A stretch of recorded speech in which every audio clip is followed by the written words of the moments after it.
Bom, eu vejo futebol como arte.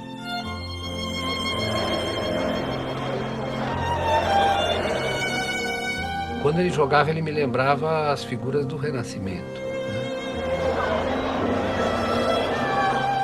Ele tinha um ar assim de primeiro violino.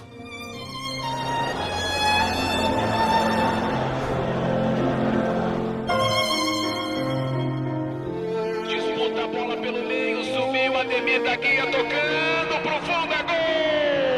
Gol! Ganhou no zagueiro de perna direita, sem defesa para o goleiro.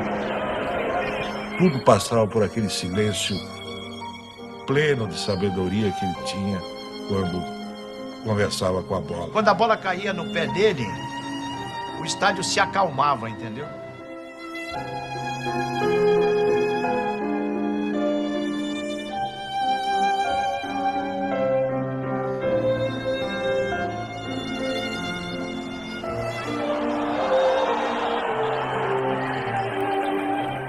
O Ademir foi o único que eu vi que impunha o jogo ao adversário. E o tempo do jogo se tornou um tempo que ele ditou. Para o Palmeiras, o goleiro mostra a apreensão. Nas passadas largas, ele segue em direção ao campo de ataque. Vai dominando o maestro do Palmeiras, Ademir da Guia.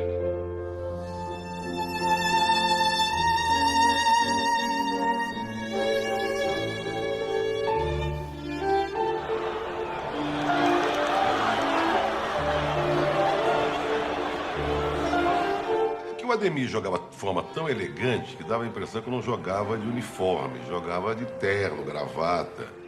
Parecia que tava jogando balé. Foi o que a gente chama de um grande bailarino do futebol, né? Ademir da Guia, o divino, deixou dois zagueiros caídos e foi para o abraço. É gol dele, gol do Palmeiras, gol de Ademir da Guia.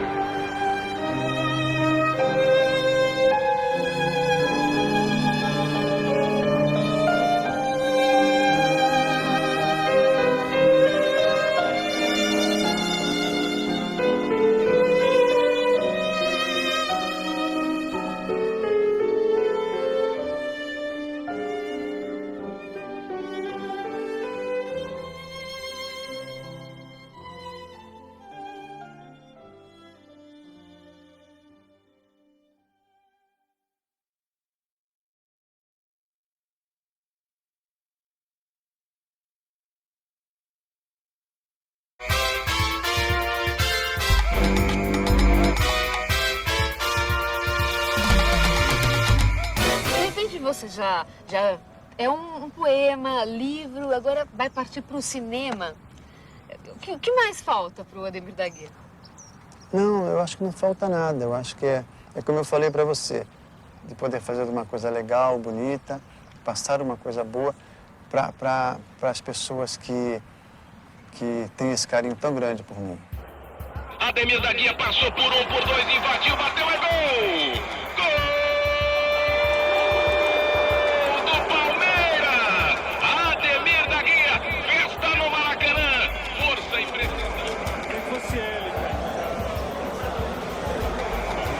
De novo o Palmeiras desceu Dario para Ademir, dominou, levantou,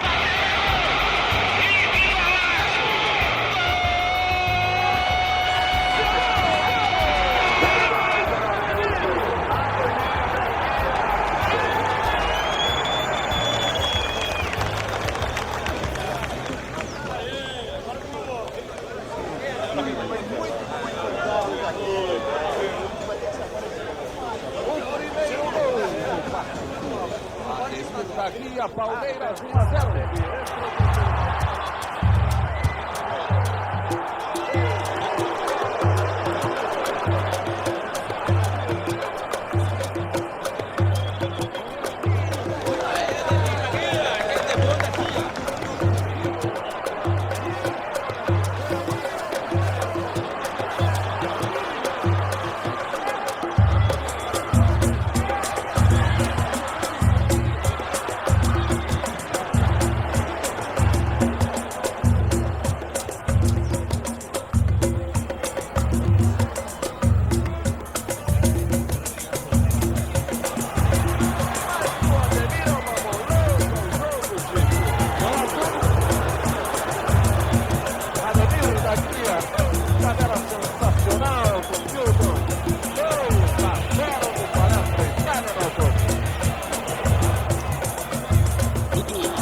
Olha, eu gosto de todos os gols. Existe uma falta contra o Santos que às vezes passa, foi contra o Serras. Dificilmente fazia gol de falta, então às vezes eu gosto de ver esse gol. Senhoras e senhores, Ademir da Guia, um golaço de falta contra o argentino Serras. O livro, ele permitiu que eu fosse muito ao interior. E as pessoas vêm, palmeirenses, que nunca tiveram oportunidade de me ver de perto. Então eles vêm, eles me contam coisas que eles lembram, e eles me abraçam, e eles me beijam. É um encontro de pessoas que acreditavam que nunca teriam essa oportunidade. O Ademir da Guia era, até a chegada da biografia do Ademir, absolutamente esquecido. E era preciso trazer o Ademir de volta. E trazer o Ademir de volta para contar duas coisas. Primeiro, que o Ademir era uma espécie de jogador que desapareceu. Após o Ademir, nós tivemos o sumiço, o desaparecimento cabal do famoso meia armador. O outro fator importantíssimo era e é a existência do camisa 10. Toda a aura que cercava a lenda que carregava a camisa 10, toda a aura que cercava o Pelé e a camisa 10 não poderiam desaparecer, não deveriam desaparecer. Então essas duas facetas do futebol, a questão do meia e a questão do camisa 10, da mística do 10, precisavam viver. E era preciso contar isso pela história de um grande camisa 10. Ademir da Guia pelo meio. Olha o Palmeiras com bom lance. A César, tá solto. César, centro. Cruzou. Ademir passou.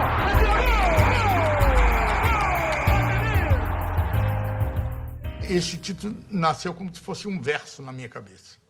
E ele tinha um poder de síntese muito grande, que me fascinou. Depois eu tinha visto o Ademir jogar garoto, juvenil, e tinha ficado impressionado com a naturalidade, com a simplicidade com que ele tocava uma bola.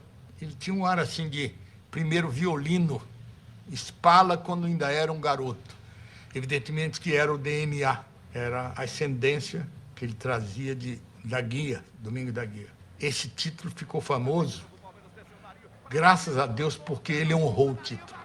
Ele fez do campo de futebol um palco para ele exibir o seu extraordinário futebol, que tinha origens primordiais que vinham do Divino Mestre. Reparem a categoria de Ademir da Guia. O Ademir foi um dos craques mais raros e mais importantes da história do futebol brasileiro. A gente chega à conclusão facílima de que o Ademir foi, se não foi o melhor, ele foi um dos jogadores mais regulares da história do futebol brasileiro. Do Palmeiras, tranquilamente foi. Mas eu nunca vi o Ademir jogar mal. Eu já vi o Pelé jogar mal, eu já vi a torcida gritar contra o Pelé. Eu nunca vi o Ademir jogar mal.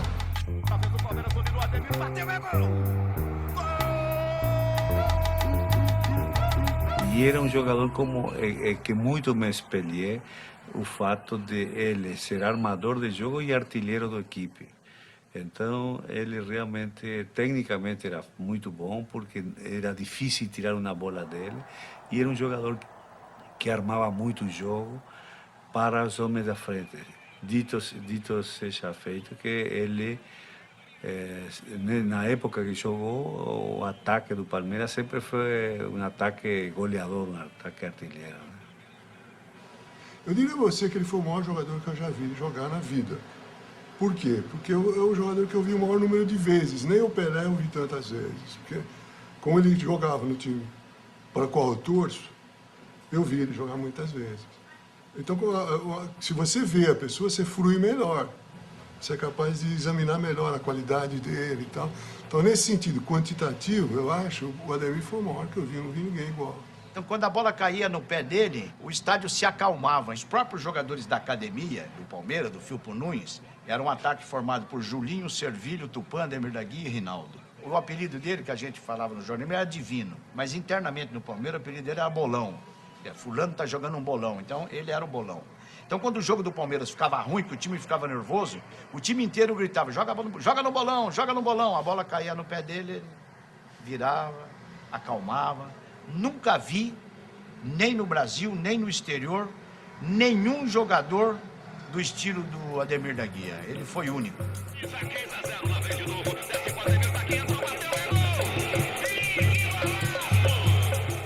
Jogando contra o 15 de Jaú uma partida, foi 5-2 para o Palmeiras, e um momento do jogo em que havia um ritmo histérico na partida. O futebol tem isso por vezes. A partida toma um ritmo histérico, o ritmo do jogo ficou estranho e ficou diferente, e a uma certa altura a bola espirra e para no pé do Ademir. O Ademir para a bola e olha com um olhar altivo, e as pessoas não cercam, não vão à bola. O ritmo parou. Ele parou a bola, pensou, raciocinou e rolou a bola a 10 metros para um companheiro, e a bola teve o ritmo que ele quis e o tempo do jogo se tornou um tempo que ele ditou. Aquilo foi uma coisa fenomenal na minha cabeça, porque eu nunca imaginei que alguém pudesse controlar o tempo tão bem.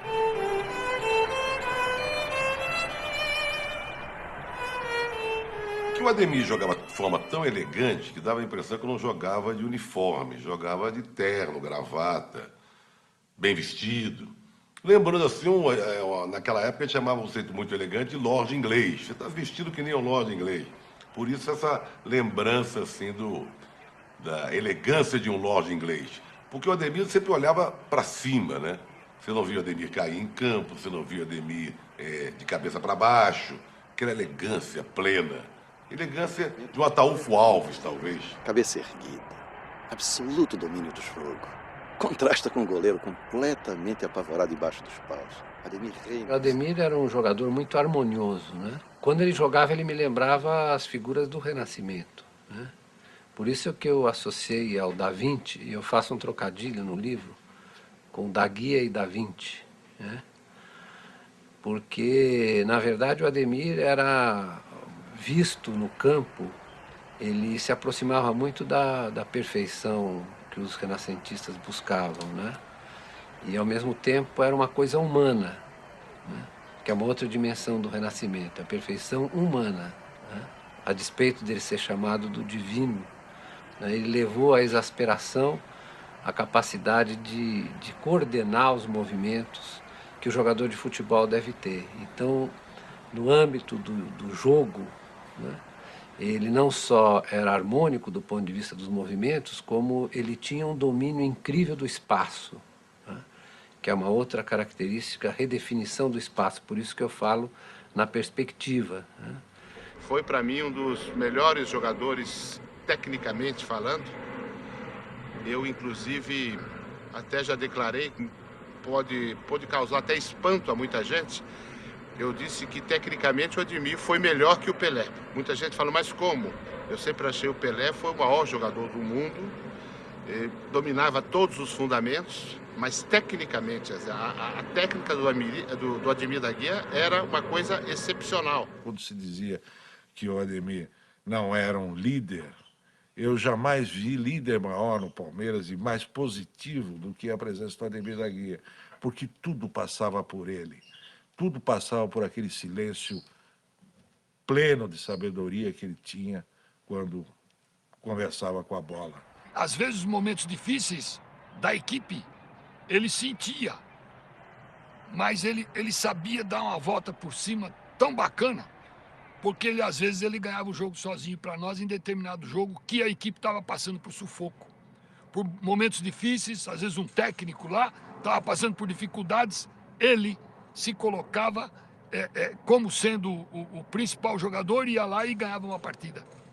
Então vocês veem como o Ademir era, como pessoa. Imagine uma coisa, nós jogamos 12 anos no Palmeiras, eu e o Ademir, principalmente o Ademir. Ele tinha ainda a voz ativa mais do que eu. Ele nunca chegou num dirigente, ele nunca chegou num técnico, ele nunca chegou em pessoa nenhuma, nem na imprensa, para dizer o seguinte: olha, vocês não podem contratar fulano, contrata aquele outro. Olha, vocês têm que mandar embora tal pessoa. Ou ele veio falar mal de um companheiro ou outro. Eu fui felizardo de ser testemunha de um jogo entre Palmeiras e Portuguesa, aqui atrás, no Pacaembu, numa manhã de domingo de 1977. Dizia-se que o Ademir estava em fim de carreira, que o Palmeiras, que não estava em bom momento, ia passar por uma reformulação, que o Palmeiras não era mais o mesmo, que o Ademir também não, e que o Ademir entraria nessa reforma, tá? E aí vim ao Pacaembu para ver o que podia ser o último jogo do Ademir, muito com essa ideia. Eu não quero perder o que pode ser o último jogo do Ademir. Quando cheguei na tribuna de imprensa, me surpreendi, porque o velho Domingos da Guia estava na tribuna de imprensa. E eu pensei comigo, de fato, deve ser o último jogo do Ademir, porque até o velho Domingos está aí, né? E foi um jogo extraordinário, foi um dos grandes jogos que eu vi um jogador fazer. Para você ter uma ideia, nesse jogo, o Ademir, contrariando até o que era, né, habitual nele, ele fez 2 dos 3 gols do Palmeiras. Um dos quais matando no peito, foi um gol maravilhoso. Fez 1-0, fez 2-1 e deu o passe para o 3º gol do Jorge Mendonça. Não satisfeito, ele salvou 3 gols da Portuguesa, que era uma Portuguesa forte, com Enéas, tudo. Ele jogou atrás e na frente com igual sabedoria, com igual elegância. Bom, quando terminou o jogo, a jornalista toda foi conversar com o Domingos, né? E perguntamos pro velho Domingos, e aí, como é que foi, né, o seu filho? Falei, eu vim ver o que eu imaginava que fosse o último jogo dele no Palmeiras. Tinha até trazido uma proposta do Vasco para ele encerrar a carreira dele lá no Rio, né, onde ele começou. Mas não sou imbecil. Eu não vou nem levar a proposta do Vasco para a direção do Palmeiras. Porque é verdade, o Palmeiras não é mais o mesmo. Mas o meu filho ainda é, continua jogando fino. E assim foi, e de fato o Ademir jogou mais uns 5, 6 meses até encerrar a carreira, sempre a cada jogo um recital, como esse que eu vi ele fazer contra a Portuguesa.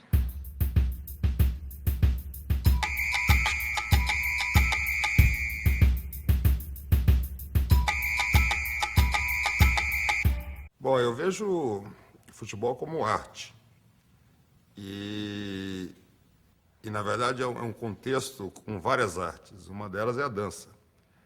E eu acredito que, nesse quesito, o Ademir foi único.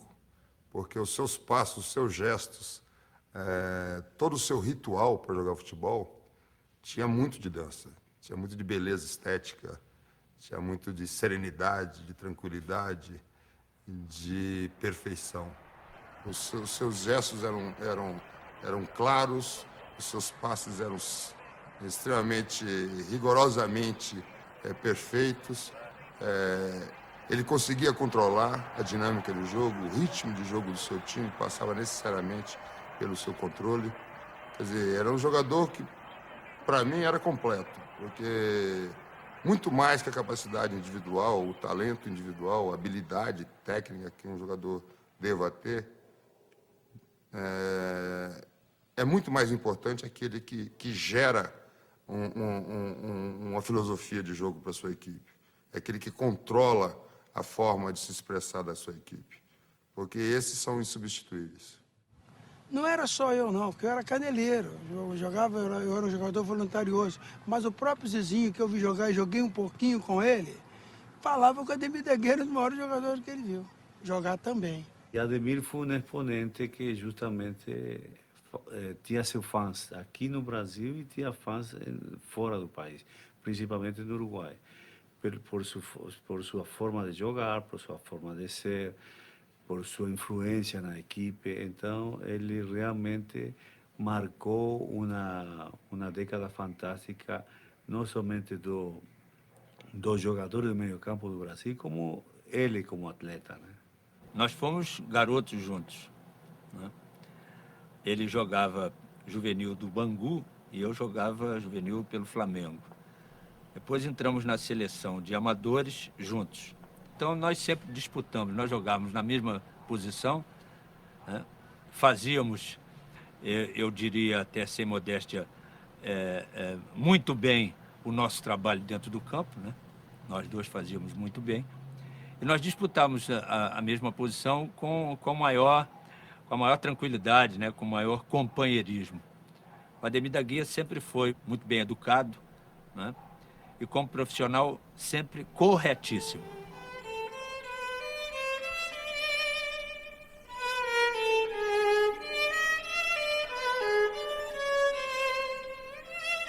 Olha que interessante daqui, bem à vontade, largado na cadeira. Ah, é legal curtindo mesmo, as né? férias mesmo. Tá bem de férias mesmo, Tá. nessa. Legal. Dá pra ver que ele tá bem descontraído. Aham. Ah, essa daqui, ó. Essa aqui é de quando ele voltou da Alemanha, em 74. Ele trouxe, nossa, não vou esquecer, um monte de brinquedo pra gente, lembra? Então, eu me lembro que sempre nas concentrações, quando ele estava concentrado, a gente se falava por telefone. E me lembro bem, em 77 já, né, que eu pedi para ele fazer um gol para mim. Era um jogo que foi domingo, Palmeiras e Portuguesa. E o jogo foi 3-2 para o Palmeiras. Né, ele acabou fazendo 2 gols.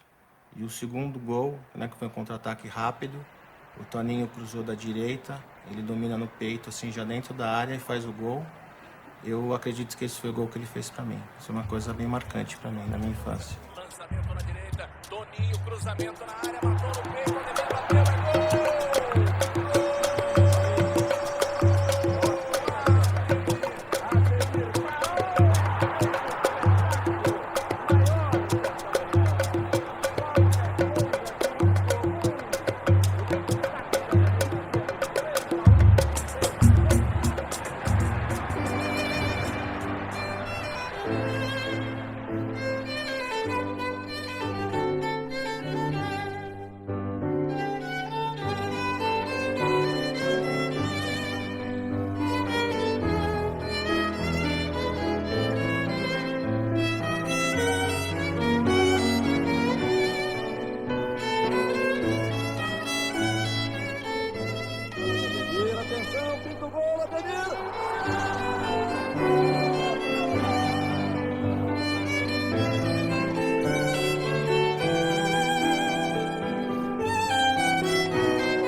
Os jogadores de meio de campo nem sempre foram como são hoje. O meio de campo nem sempre teve 4 atletas, sendo que 2 são marcadores e mal conseguem tocar a bola a mais de 5 passos. Um é marcador e consegue tocar a bola a 5 passos e tem um meia jogado na frente que é para jogar com os 2 meninos do ataque. Nem sempre o futebol foi assim. Nem sempre a pobreza tática reinou. O futebol já teve momentos de brilho, de romantismo, de arte.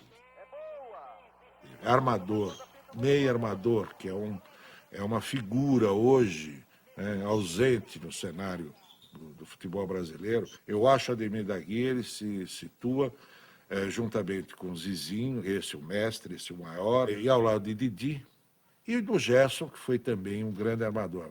Mas eu acho o Ademir, a exemplo do Zizinho, aquele que era mais múltiplo, mais completo. Didi foi um mestre pra gente. A gente olhava o Didi. Corria pouco, né, se movimentava pouco, mas lançava muito. Né? Eu me espelhei muito no Didi. Então eu treinava para isso. A característica do Ademir da Guia já era outra. Ele conduzia, né, bem a bola. Ele tinha um domínio da bola, né, por exemplo, maior do que o meu. Eu lançava mais rapidamente. Ele metia mais as bolas. Como a gente dizia, esse cara esconde a bola. Ele trazia a bola de uma maneira tal que você não conseguia entrar para tomar a bola, a não ser que fizesse falta nele. Então, isso pela capacidade dele, né? Pela inteligência dele, da maneira dele conduzir a bola. Então, ficava sempre complicado para tirar a bola dele. Normalmente, a gente dava uma trombada nele, que era mais fácil. Aí era falta, mas pelo menos parava o lance. Você não tinha mais que correr atrás dele. O bom é que existia um respeito dos jogadores que jogavam no meio. Os jogadores eram mais técnicos, não davam um carrinho como se dá hoje, né? Então, existia um respeito maior. Isso aí era muito bom para a gente que jogava no meio do campo.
Meu pai, o meu tio médio e o meu tio Ladislau, isso em 29, os três na mesma equipe.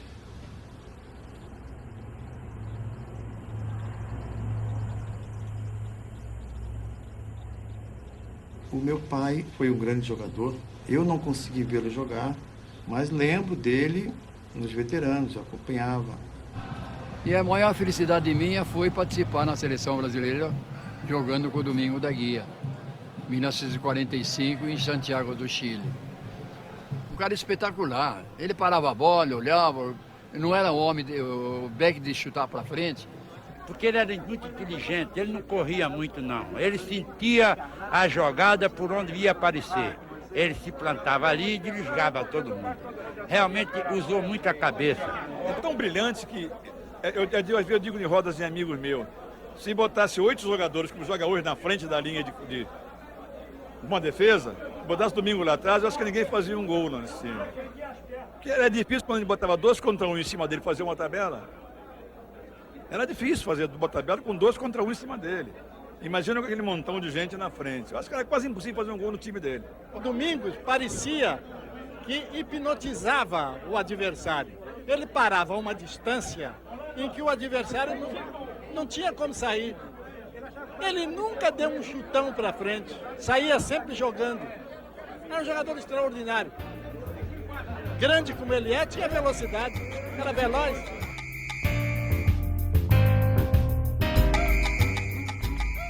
Eu não vi o Domingos no auge da carreira, mas eu tinha ecos. Por exemplo, os jogadores que estavam no auge, na época em que ele estava no ocaso, como o Geninho do Botafogo, ele me dizia: Armando, você não sabe o que você perdeu. Você perdeu de ver um jogador que na linha da grande área ele se portava como se ele estivesse na sala de visita da casa dele. E tinha uma curiosidade. o Domingos da Guia saltava menos que qualquer atacante, mas cabeceava primeiro porque chegava um segundo antes. Não era um grande driblador, mas driblava porque driblava um segundo antes. Eu daria uma definição do Domingos da Guia. Eu fui ler no Eduardo Galeano, que é um escritor uruguaio, autor de livros famosos como As Veias Abertas da América Latina e Futebol ao Sol e à Sombra, em que ele começa a crônica dizendo assim: a leste, as muralhas da China; a oeste, Domingos da Guia.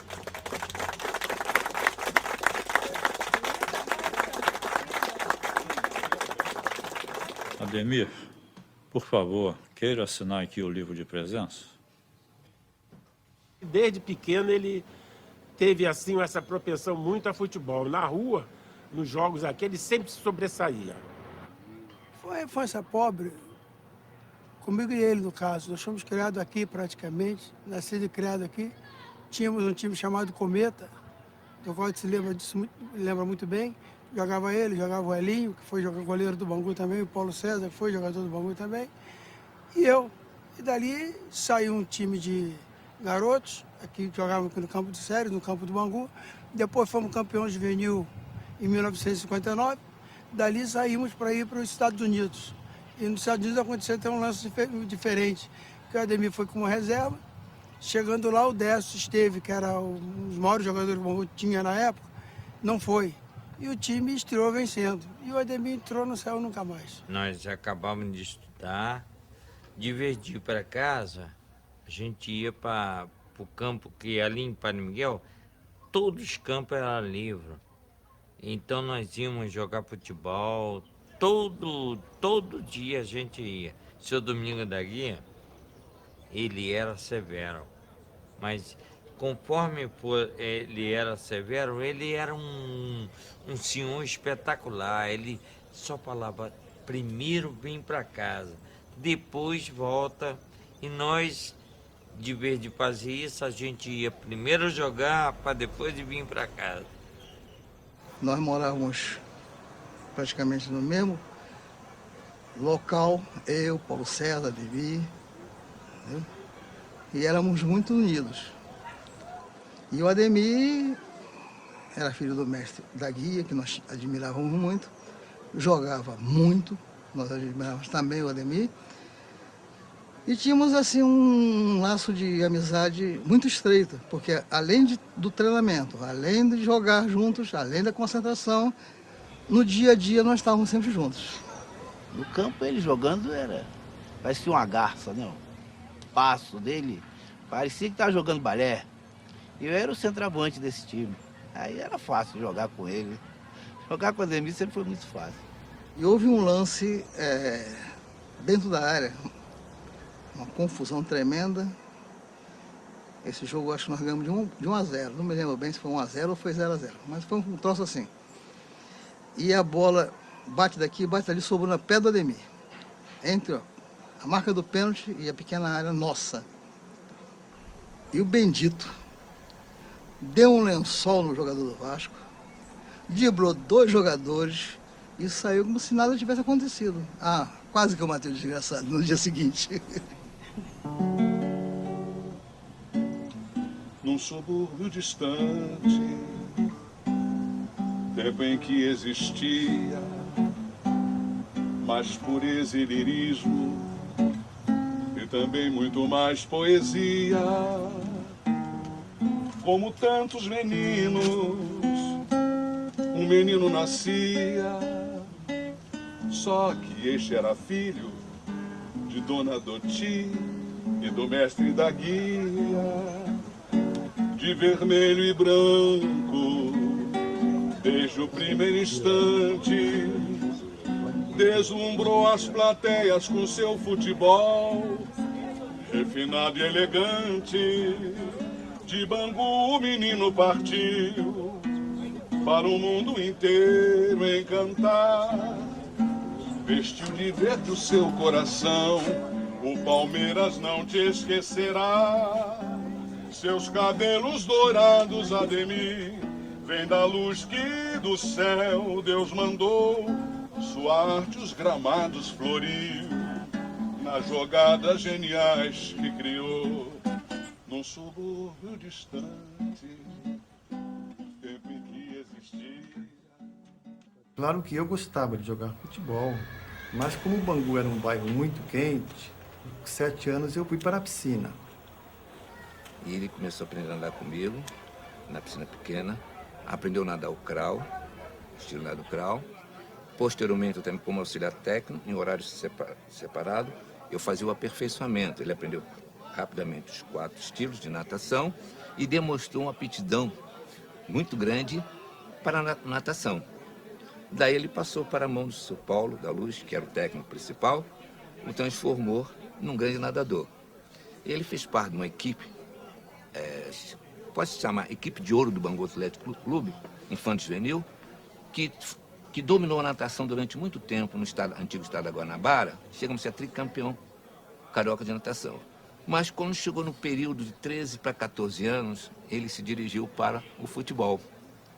E com aquele dilema dele, nós aconselhávamos ele para ficar na natação, que daria um grande nadador brasileiro, mas como a origem dele estava no sangue dele, do Domingo da Guia, ele foi para o futebol.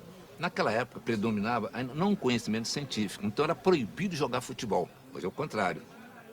A corrida favorece até a natação.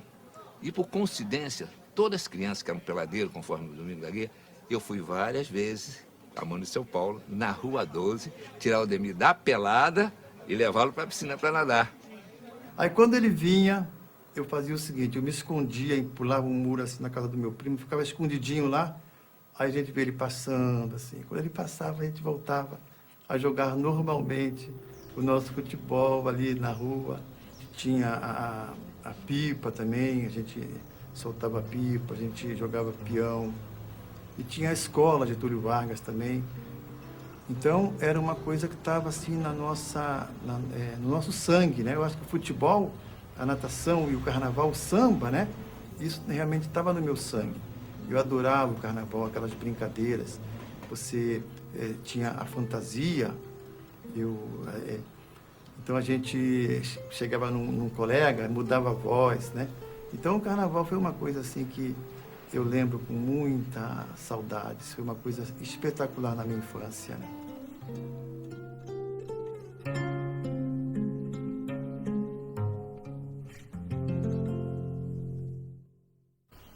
O meu pai, ele era uma pessoa calma, tranquila, como ele demonstrava no campo.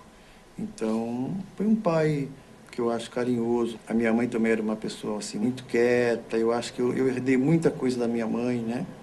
Esse tipo de pessoa mais tranquila. A nossa infância foi muito boa, muito tranquila, com nossos pais, irmãos. Eu acho que foi muito legal. Por ser um garoto tímido, né, na rua, nós gostávamos dele, mas ele não tinha assim a participação dele maior era justamente aquela pessoa que a gente sentia que era um garoto bom, né, mas não era de briga, não brigava, nem eu era brigão, né. Então, ele não era de discutir, de coisa. Ele jogava, corria atrás da bola, ficava, né? A gente contava, criança, na época de 10, 11 anos, 12 anos, né? Acho que foi a primeira vez que nós fomos no Maracanã e eu vi um gol do Ademir, né? O Ademir deu uma arrancada e fez um gol contra o Bangu. Ficou marcado, inclusive, na minha memória, esse gol, né? Mas o passe, né, que foi dado para ele. Então, como eu era um jogador que tinha assim, essas tendências de ser do meio do campo, eu me espelhava mais nesses jogadores, que era o Rubens, que era o Dequinha.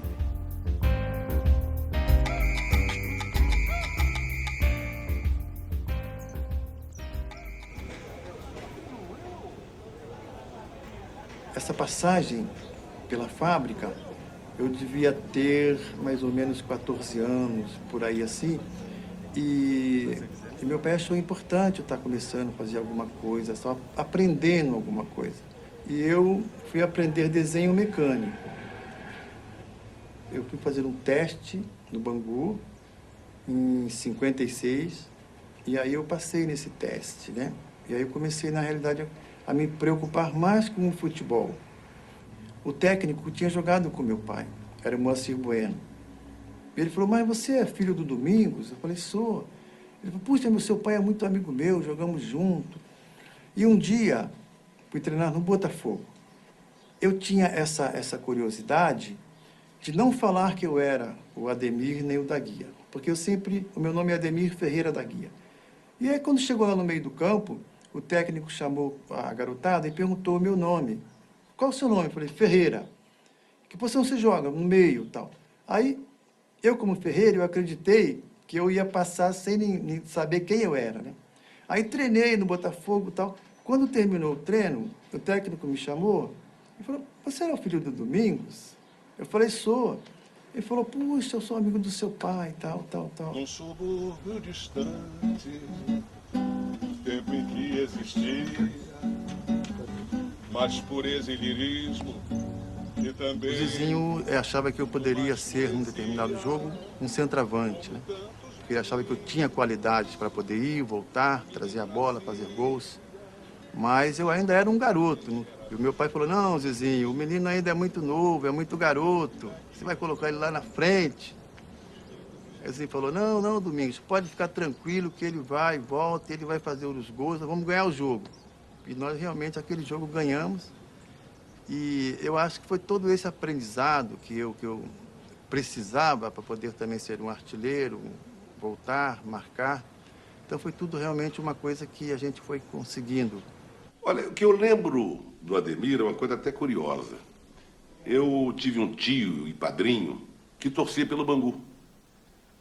Ele não conseguiu que nenhum dos sobrinhos, nenhum dos filhos torcesse pelo Bangu. Mas conseguiu passar para a gente a emoção do que era torcer pelo Bangu. Durante muito tempo, a referência dele para que a gente se comovesse para torcer para o Bangu era o Zizinho. Não conseguiu. Tempos mais tarde, ele veio com outra história. Mas, gente, tem o filho do Domingos da Guia e vocês não vão torcer pelo Bangu? Mesmo assim, não conseguiu. Mas fez com que a gente prestasse muita atenção naquele menino que era juvenil ainda no Bangu. Preste atenção naquele filho do Domingos. Ele é muito elegante, é um craque. E a gente começou a prestar, eu e os meus primos, começamos a prestar atenção no time juvenil do Bangu para ver aquele sarará, meio de campo, filho do Domingos. Realmente, eu já era profissional quando ele subiu da carreira de juvenil na época, hoje é júnior. Ele subiu, foi o time principal. E nessa época o Bangu viajava muito. E tivemos diversas viagens para o exterior e o Ademir sempre foi estrela maior. Inclusive, me lembro perfeitamente de um torneio que nós realizamos em Nova York, em que o Ademir foi considerado o melhor jogador do torneio. E o Bangu, felizmente, foi campeão do torneio. Ele, com 18 anos, já foi considerado o melhor jogador do torneio, onde já tinham grandes jogadores, como Zósimo, Décio Esteves, Secularic, que na época era considerado o melhor jogador europeu, Hanapel, que era um austríaco, que jogava muito bem, o Skoglund, da Suécia, e ele foi considerado o melhor jogador do torneio.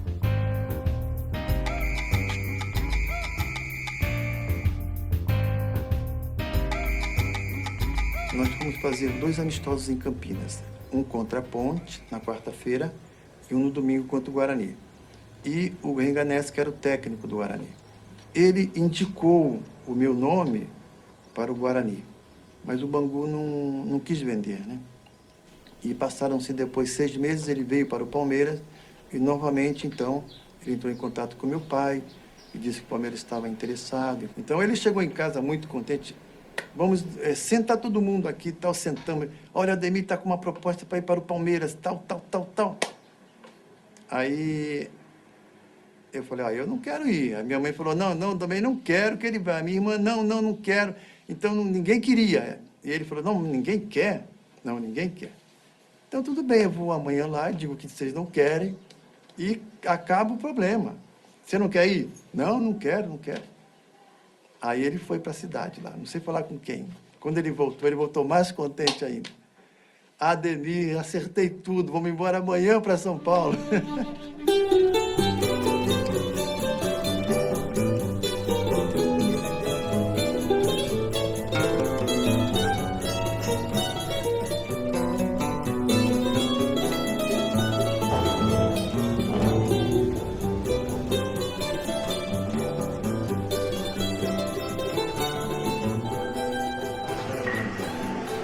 A Valdemar Fiume, a gratidão da Sociedade Esportiva Palmeiras. Junqueira, campeão paulista e brasileiro. E eu, jogadores que foram eternizados na equipe da Sociedade Esportiva Palmeiras.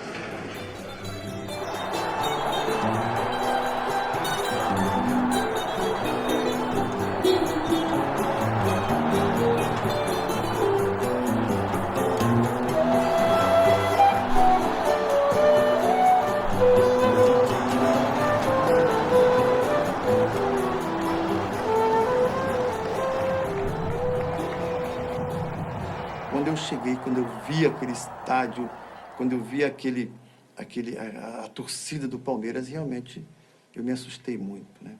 E o pai, preocupado com isso, procurou uma pessoa que tivesse já mais tempo no clube, que fosse conviver no futebol, alojamento, essas coisas todas.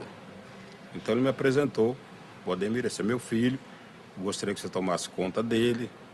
Eu fiquei meio que assustado, primeiro, de ver o seu Domingos Aguirre na minha frente, né? Falou: ó, Reinaldo, você que é um rapaz assim, que é mais esperto, né? Vê se você ajuda o Ademir aqui, fica com ele, anda com ele, mostra as coisas para ele, né? O primeiro treino que o Ademir fez no Parque Antártica, formou-se uma curiosidade muito grande para o público, né, dos palmeirenses. Então o estádio, o Parque Antártica, estava muito cheio de torcedor. E o Ademir, naquela tranquilidade dele, veio uma bola no alto, ele parou a bola em cima do peito do pé, parou dentro da área grande e ameaçou atrasar para o Valdir, que era o goleiro na época, com a bola grudada no pé. Então, quando ele fez aquele gesto que fosse atrasar para o Valdir, o Vavá correu achando que a bola fosse ser atrasada.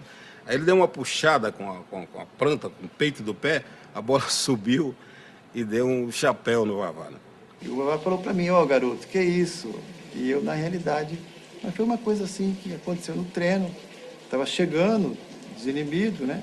Então aconteceu essa jogada, que na realidade é muito bonita. O Ademir é uma figura, uma lenda no futebol, no Palmeiras principalmente, que é onde fez a maior parte da sua carreira. Custou um pouco para entrar como titular do Palmeiras, porque tinha no meio do campo o Chinesinho e Zequinha.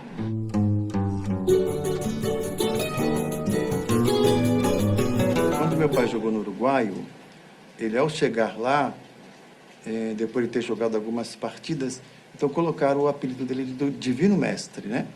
Então isso aí foi lá em Montevidéu, no Nacional. E quando eu comecei a jogar, que eu cheguei aqui no Palmeiras, então disseram que o filho do Divino Mestre tinha chegado no Palmeiras. Mas aí foi passando os anos, tal, e eu comecei a jogar, tal. Aí começaram a dizer que era o filho do Divino. Então, o Divino, na realidade, é um apelido que pertence ao meu pai, que eu peguei, assim, mais ou menos emprestado.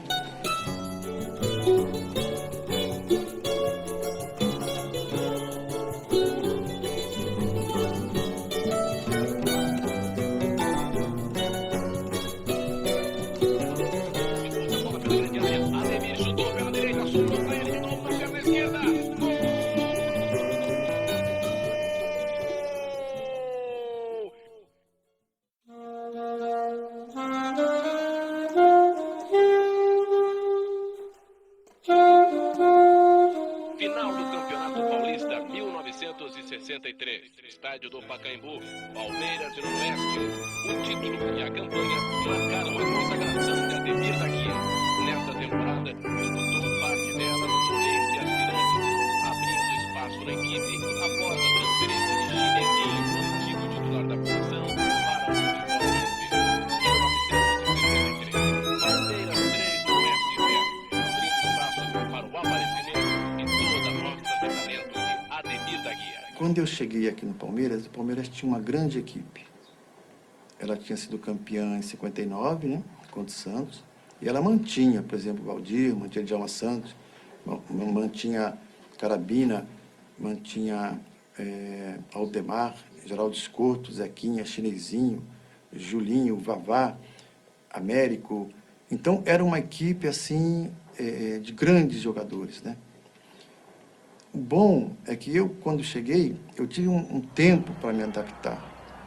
Eu consegui ir entendendo como que era jogar no interior, que era uma guerra. Eu fui percebendo que eu podia modificar um pouquinho do meu futebol mais tranquilo, no Rio de Janeiro. Então, na realidade, eu tive um tempo para me adaptar, porque eu comecei a jogar em 63, eu cheguei em 61. Então, depois eu ainda tive mais um tempo, eu acho que mais uns 5, 6 anos, para entrar realmente no futebol, que era importante para poder ser, assim, o melhor em campo, ganhar o rádio, porque a gente tinha aqui o rádio, né? O melhor em campo ganhava o rádio.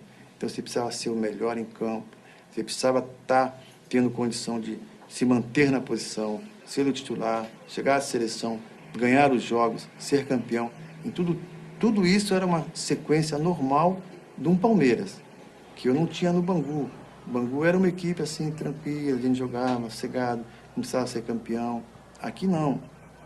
Aqui era uma coisa que você precisava ser o melhor, entre os melhores. Ser campeão, campeão paulista e ser campeão brasileiro. Chegar à seleção, ser titular de seleção, eu não consegui também.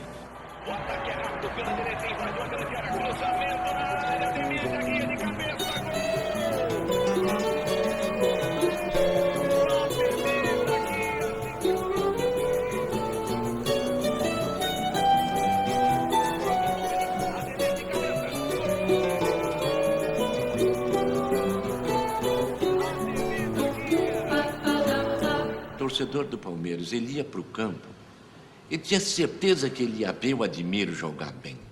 Ele tinha certeza que ia ver o Dudu tirar a bola do adversário e entregar num passe certo. Ele tinha certeza de que o time poderia até perder, mas ele via o seu time jogar bem. Ou então via astros fora de série.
A academia, ela consagrou aqueles jogadores porque foi uma época de campeonato Rio-São Paulo, em que nós enfrentávamos Fluminense, Flamengo, Botafogo.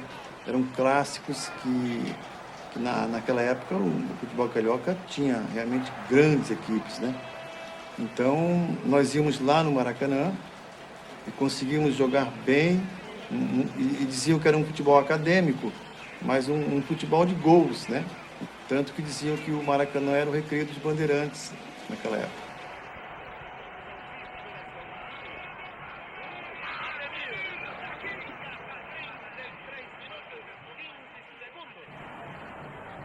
Um técnico que gostava que a gente tocasse a bola, que virasse o jogo, tinha jogadas de fazer o gol rápido, como aconteceu, o Gildo fez o gol mais rápido no Maracanã, se não me engano, 9 segundos. Então era tudo uma mescla de futebol com gols, né? Isso que deixou bem caracterizado a academia.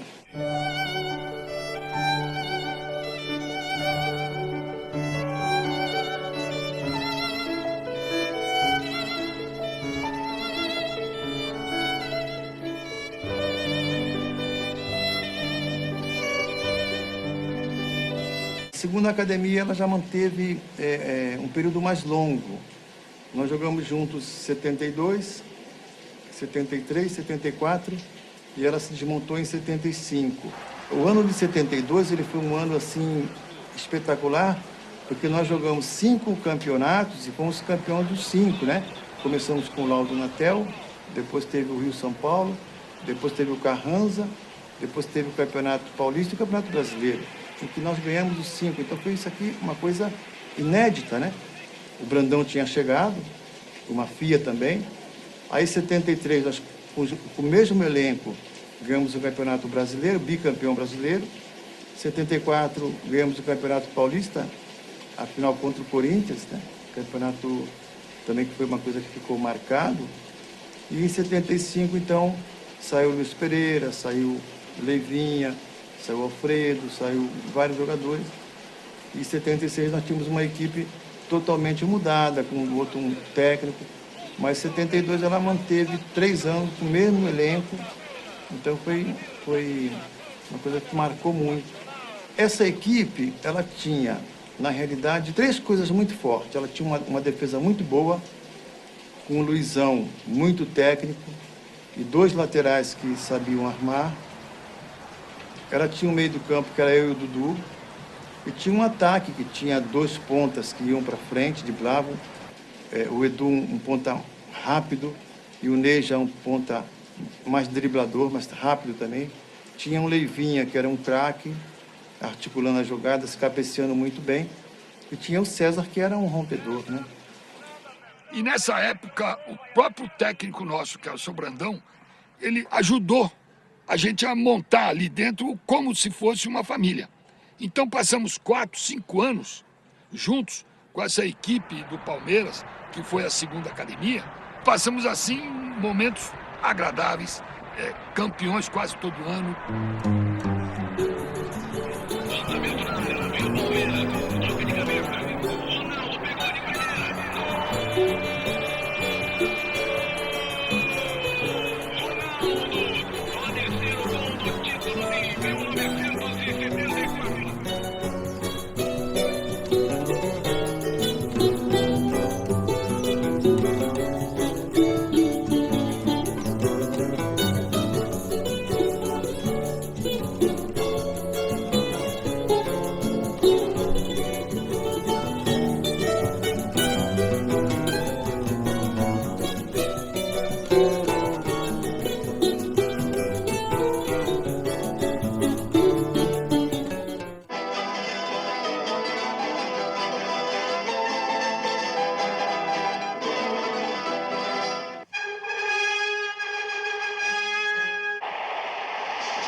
La otra semifinal enfrentó al Palmeiras y al Real Zaragoza.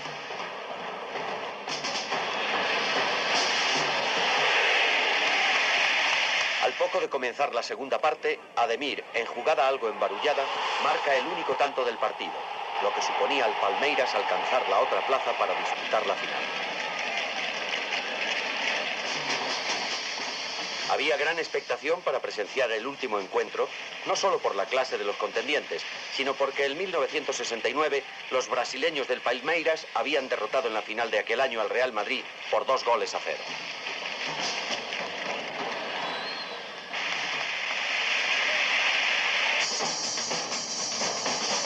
Palmeiras, equipo brasileño que agrupa en sus filas futbolistas de clase extraordinaria, inscribe su nombre por tercera vez en el historial de este trofeo Ramón de Carranza, cuyos momentos finales se convierten en una fiesta plena de belleza y colorido que prende en el ánimo de los espectadores de este gran acontecimiento deportivo.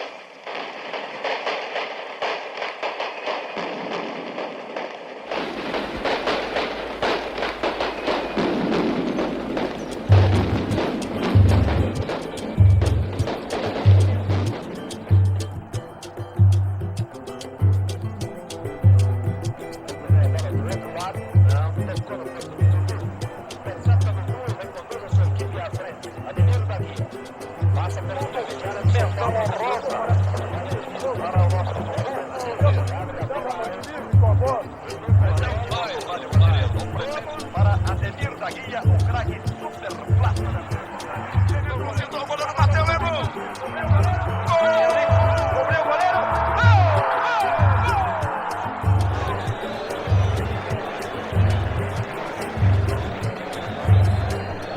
Eu sinto para o Ademir, nem sei como dizer, uma afinidade mesmo realmente muito grande. Havia uma identificação muito grande. Um sente pelo outro. E eu com o Ademir criamos uma sensibilidade muito grande, criamos uma afinidade muito grande. Dudu era uma moça fora do campo. Ele estava no campo, ele brigava com todo mundo, brigava com os juízes. Sou um pouco mais irado nas coisas, e ele é aquela tranquilidade que pode chover canivete, que ele tá tranquilo do mesmo jeito. Eu já segurava um pouco o Dudu, né? Calma, Dudu, não precisa brigar tanto, mas era raça, né? Ele corria atrás da vitória. Eu sabia e entendia a maneira que ele era, e ele também compreendia e me ajudava naquilo que eu era. Então nós conseguimos nos completar, sendo tão diferentes, mas com aquele objetivo de honestidade, sinceridade, dedicação. Então isso aí que nos ajudou a estar durante tanto tempo juntos, né?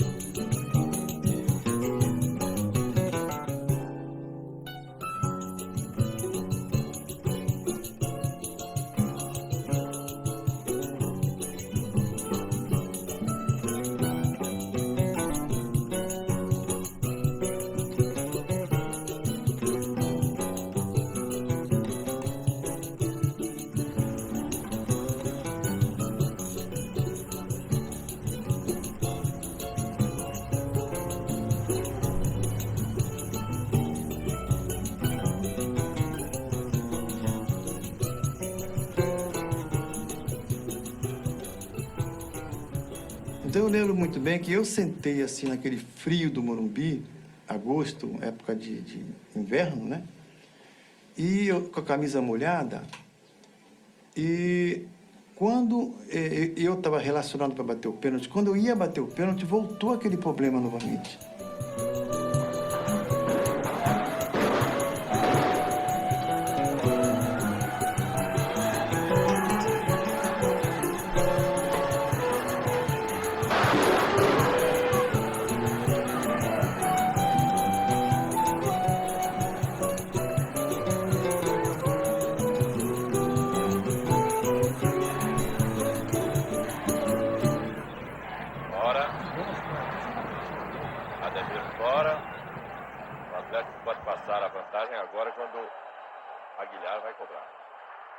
O futebol, eu podia ter jogado até 40 anos. Eu estava numa fase muito boa, com 35 anos, jogando muito bem, mas parou. Falamos da Praça de Esportes do CMTC Clube. Jogo em homenagem ao Ademir da Guia, o Divino. Estão jogando o Milionários Futebol Clube e a seleção de mini-box do Desafio ao Galo. Realmente não tinha esperança mais em poder voltar aos campos. Para mim é uma alegria muito grande. Eu já não acreditava mais que pudesse voltar a estar com eles, ao convívio dessa torcida.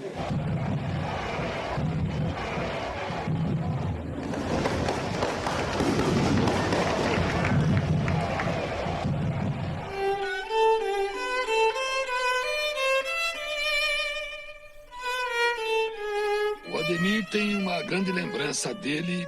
Em 63 eles jogaram em Araraquara e eu marquei ele aquele jogo. Um jogador difícil de marcar porque ele tinha pernas longas, um domínio fácil da bola, uma girada que deixava a gente sem saber que lado que eu tinha que atacar ele. Era um jogador que parecia que era lento e não era. E realmente o Palmeiras, aquele jogo, acabou vencendo a partida e eu tive muita dificuldade para marcar ele. Essa cadência do Ademir, essa capacidade quase hipnótica de fazer o jogo andar no seu ritmo, na sua pulsação, é que era um elemento único do Ademir da Guia. O Ademir mantinha um ritmo de maneira extraordinária ao longo de todos os jogos. Eu cansei de transmitir jogo de futebol, mostrando o Ademir evitando o gol do adversário do Palmeiras e no contra-ataque ele fazer gol em favor do Palmeiras. O que diziam, né, na época. Não, ele é um jogador talentoso, mas ele é lento, né? Mas não era lento porque ele conduzia a bola. Mas de raciocínio, que é o comando, ele estava sempre na frente, né, da maioria. Eu mandei fazer uma pesquisa. Ele pegou o Ademir da Guia, o Edu Bala, jogador de pique, e botou os dois para fazer 50 metros cada um, corrida com chuteira. E o que se verificou é que a diferença era mínima, era milésimos de segundo, e os dois muito próximos do recorde mundial. A maioria dos comentaristas diziam que Ademir era lento. Cada passada nossa representava uma passada e meia dele. Então ele não era lento. Era a passada dele que era larga, ele parecia lento, mas ele acompanhava nós muito bem.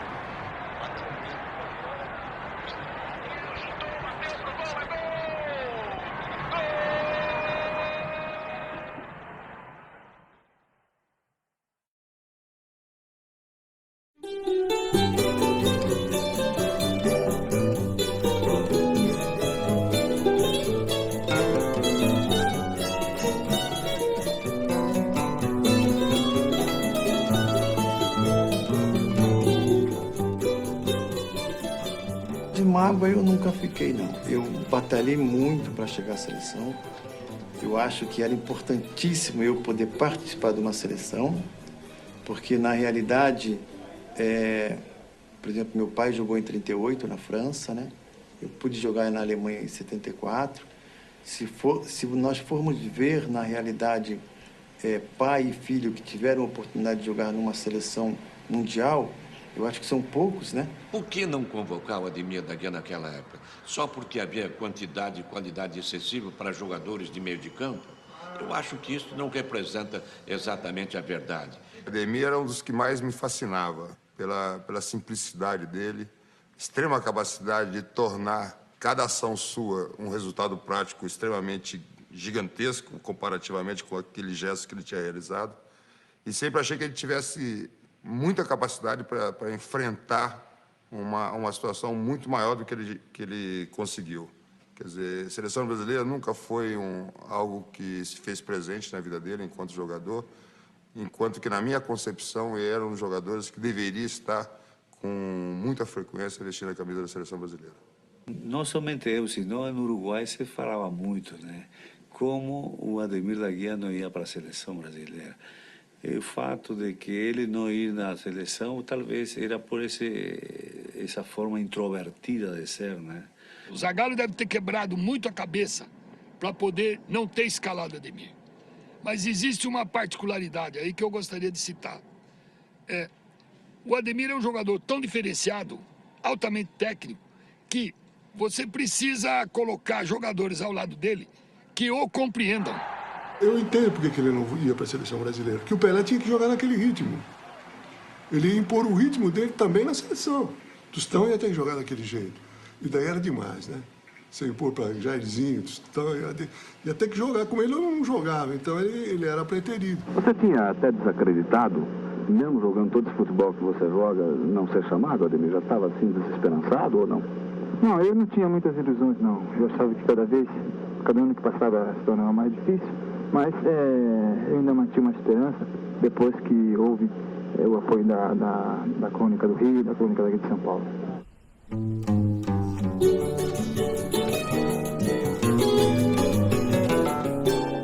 Eu estava na Itália visitando um amigo e o filho de 12, 13 anos veio conversar comigo e ele me disse, finalmente o Ademir foi convocado para a seleção brasileira. Aqui na Itália havia um espanto muito grande com o fato de um jogador da categoria dele nunca ter sido convocado. Eu tive a oportunidade de dividir o quarto com ele. E naquela fase de treinamento, tudo isso, para o Zagallo arrumar a equipe titular, o Ademir estava fora dos seus planos. Chegou na última partida, quando nós íamos disputar em Munique o 3º e o 4º lugar, nós estávamos almoçando o jogo à tarde E quando, para mim, a minha surpresa, e principalmente a surpresa para o Ademir, o Zagallo, acho que quando ele viu comendo já a segunda sobremesa, ele falou, olha, vê se você não come muito, você vai jogar daqui a pouco. Ademir levantou, olhou assim. Ademir levou aquele choque, eu falei, calma, Divino. Né? Ele começou a comer uma maçã, pediu um cigarro para fumar, você vê como é que é. Mas ele pegou o cigarro, acendeu e apagou e tal. A imprensa coerente reclamava a presença do Ademir. Prova que quando ele entrou, apenas um espaço do jogo contra a Polônia, o último jogo, ele deu conta do recado. Ele foi jogar, jogou muito bem, teve uma atuação excelente para quem até então não havia entrado em campo, nem no banco. Depois, claro, opção do treinador, resolveu tirá-lo e tal. Tampouco entendi, né? Porque ele estava muito bem no jogo. E depois do jogo, eu me lembro como se fosse hoje, jornalistas estrangeiros perguntavam para nós, jornalistas brasileiros, mas onde é que estava esse loiro que entrou só agora? Esse cara não podia ficar fora da seleção brasileira, pois o Ademir ficou. No jogo, depois substituído, o Ademir Dagui. Muito tempo sem jogar e a gente não estava bem preparado. Você estava cansado? Você pediu para sair? Realmente eu parei para pedir para sair. Você vai encontrar, ao longo da história do futebol brasileiro, do futebol mundial, jogadores do mais alto nível que foram ignorados pelos treinadores. Mas isso, de maneira alguma, tirou do Ademir a chamada aura da imortalidade. Ele está imortalizado. É claro que se eu tivesse tido a oportunidade de jogar mais, teria sido muito melhor, disputar um campeonato inteiro numa Copa do Mundo, mas não tive oportunidade.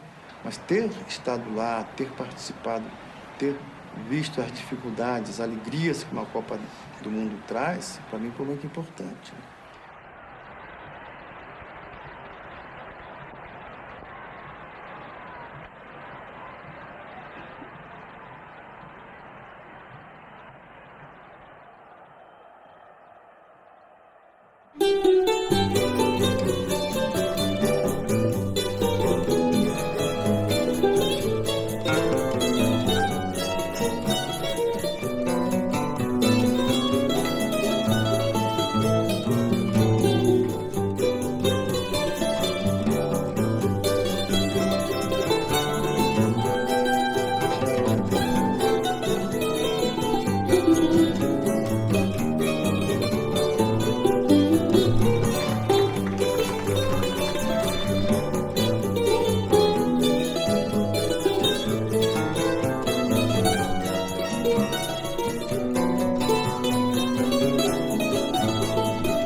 Muito obrigado, Ademir, por ter jogado na minha época de futebol, ter dado tudo aquilo que ele deu ao futebol, feito com que o torcedor se maravilhasse com a arte, porque o Ademir não era um jogador de futebol, é um artista da bola. E ali, olhando para aquela trave, eu perdi um pênalti ali, contra o Curitiba.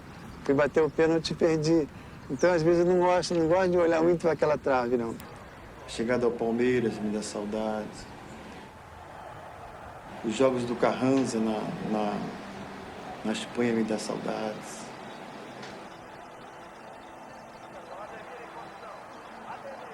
Você, dentro do campo, ouvir a torcida te ovacionar, dá saudades.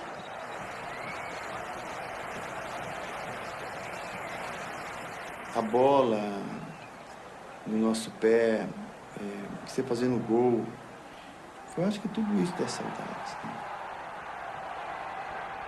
Eu, por exemplo, tenho encontrado pessoas que falam para mim, puxa, Ademir, obrigado pelas tardes de domingo que você me proporcionou.